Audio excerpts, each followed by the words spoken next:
And Judith said to all the people, Hear me, my brethren, hang ye up this head upon our walls.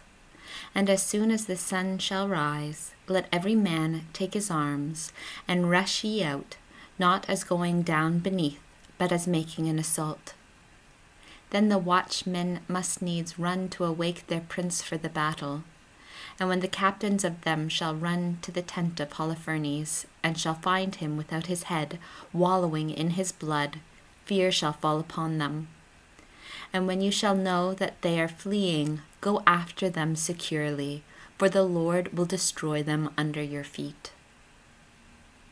Then Achior, seeing the power that the God of Israel had wrought, leaving the religion of the Gentiles, he believed God, and circumcised the flesh of his foreskin, and was joined to the people of Israel with all the succession of his kindred until this present day.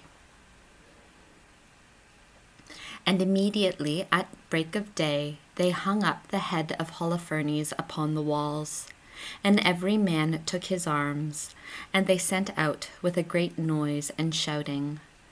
And the watchmen, seeing this, ran to the tent of Holofernes. And they that were in the tent came, and made a noise before the door of the chamber to awake him, endeavoring by art to break his rest, that Holofernes might awake, not by their calling him, but by their noise. For no man durst knock or open and go into the chamber of the general of the Assyrians. But when his captains and tribunes were come, and all the chiefs of the army of the king of the Assyrians, they said to the chamberlains, Go in and awake him, for the mice, coming out of their holes, have presumed to challenge us to fight.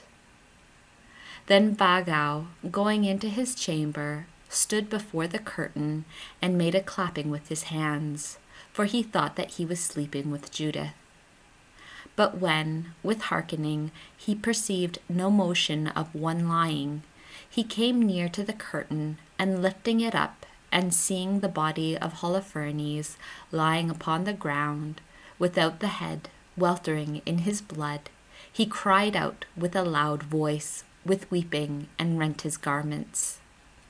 And he went into the tent of Judith, and not finding her, he ran out to the people, and said, One Hebrew woman hath made confusion in the house of King Nebuchadnezzar. For behold, Holofernes lieth upon the ground, and his head is not upon him. Now when the chiefs of the army of the Assyrians had heard this, they all rent their garments, and an intolerable fear and dread fell upon them, and their minds were troubled exceedingly. And there was a very great cry in the midst of their camp.